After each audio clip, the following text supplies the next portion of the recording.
Hello বন্ধুরা, সকালের জলখাবারে হোক বা বাচ্চাদের টিফিনে আটা ও কড়াইশুঁটিতে বানিয়ে নিন দারুণ স্বাদের এই রেসিপিটি।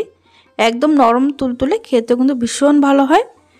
ছোট থেকে বড় সবারই কিন্তু ভীষণ পছন্দ হবে। তাহলে চলুন দেখে নিই আজকে রেসিপি। দেখুন, এই কড়াইশুঁটির নাস্তাটি বানানোর জন্য একটা বড় বাটিতে নিয়েছি 1 কাপ আটা।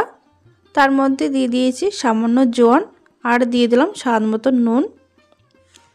এবার দিয়ে দেবো 2 চামচ সাদা তেল।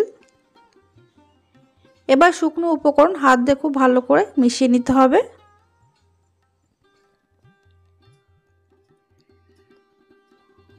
দেখুন, ভালো করে মিশিয়ে নেওয়ার পর এবার অল্প অল্প জল দিয়ে একটা সফট ডো তৈরি করে নিতে হবে। একঘেয়ে রুটি পরোটা যদি খেতে ভালো না লাগে তাহলে এটা অবশ্যই বাড়িতে বানিয়ে খেয়ে দেখতে পারেন, সকালের জলখাবারে হোক বা রাতের ডিনারে। এর সঙ্গে কিন্তু আর কিছুই লাগে না, এটা কিন্তু এমনি এমনি খেতে কিন্তু ভীষণ ভালো লাগে। এর সঙ্গে যদি সামান্য একটু আচার হয় তাহলে তো কোনো কথাই নেই। দেখুন, একটা সফট ডো তৈরি করে নিয়েছি, এটা আমি ঢাকা দিয়ে রেখে দেবো 5 মিনিট। এবার অন্যদিকে একটা পাত্র নিয়েছি, পাত্রের মধ্যে একটা আলু, আমি এখানে একটা সিদ্ধ করা মিডিয়াম সাইজের আলু গ্রেটারের সাহায্যে এইভাবে গ্রেট করে নিতে হবে। আপনারা চাইলে হাত দিয়ে ভালো করে মেখে নিতে পারেন, তবে এর মধ্যে যেন কোনো দানা দানা ভাব না থাকে সেটা কিন্তু খেয়াল রাখবেন। দেখুন, আলুটা গ্রেট করা হয়ে গেছে।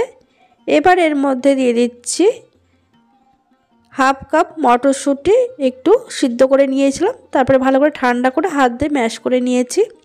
দিয়ে দিচ্ছি একটা মিডিয়াম সাইজের পেঁয়াজ কুচি, দিয়ে দিচ্ছি কাঁচা লঙ্কা কুচি, তবে ঝাল আপনারা আপনাদের স্বাদ অনুযায়ী দিতে পারেন, এখানে কম বা বেশি। আর দিয়ে দিলাম ভাজা জিরের গুঁড়ো 1 চা চামচ, দিয়ে দিচ্ছি 1 চা চামচ আমচুর পাউডার। আমচুর পাউডার যদি না থাকে আপনারা এখানে লেবুর রসও ব্যবহার করতে পারেন বা চাট মশলাও ব্যবহার করতে পারেন। তারপরে দেখুন দিয়ে দিলাম স্বাদ মতো নুন আর দিয়ে দিলাম সামান্য গরম মশলার গুঁড়ো। এবার দিয়ে দিতে হবে বেশ খানিকটা ধনেপাতা কুচি। ধনেপাতার পরিমাণটা একটু বেশি দিতে হবে এখানে।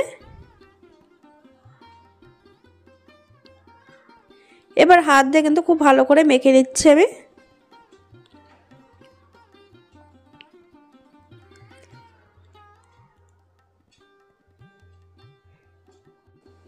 ভালো করে মেখে নিয়েছি। এবার এদিকে 5 মিনিট পর ঢাকনাটা সরিয়ে নিচ্ছি। এই ডোটা একটু হালকা মেখে নিতে হবে। এবার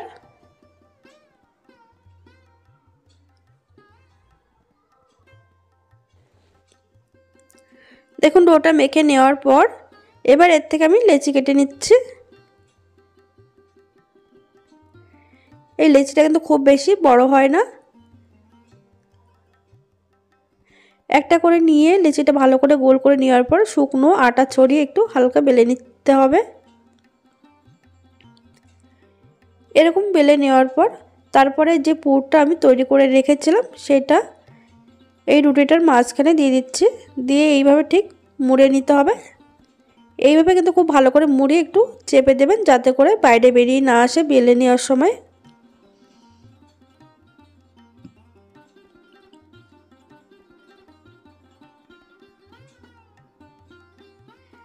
এটা কিন্তু খুব বেশি মোটা হবে না আর খুব বেশি পাতলাও হবে না, ঠিক এরকমভাবে বেলে নিচ্ছি আমি। একইভাবে প্রত্যেকটা কিন্তু বেলে নিতে হবে পুর দিয়ে। দেখুন, এখানে আমার 3টে বেলে নেওয়া হয়ে গেছে, এগুলো আবার একটু ভেজে নিচ্ছি। এদিকে একটা ফ্রাই প্যানে হাফ কাপের থেকে একটু কম আমি তেল দিয়েছি। তেলটা ভালোভাবে গরম হয়ে যাওয়ার পর গ্যাসের ফ্লেম মিডিয়ামে রেখে একে একে এগুলো দিয়ে দিতে হবে। তারপরে মিডিয়াম আঁচে কিন্তু এগুলো খুব সুন্দর করে ভেজে নেব।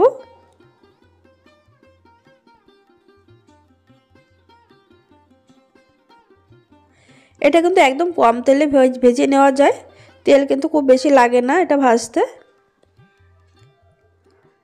আর এটা ভাজার পর কিন্তু সারা দিন একই রকমভাবে নরম থাকবে, এটা কিন্তু শক্ত হয়ে যাওয়ার কোনো ভয় নেই, যেহেতু এটা আটা দিয়ে তৈরি করা হচ্ছে। দেখুন, উল্টে পাল্টে দুপাশ ঠিক এরকম কালার আসা পর্যন্ত ভেজে নিচ্ছি আমি, আর প্রত্যেকটা কিন্তু একদম বলের মতন ফুলে উঠেছে। এবার এগুলো দুপাশ ভাবে ভেজে নেওয়ার পর তেল থেকে তুলে নিচ্ছি।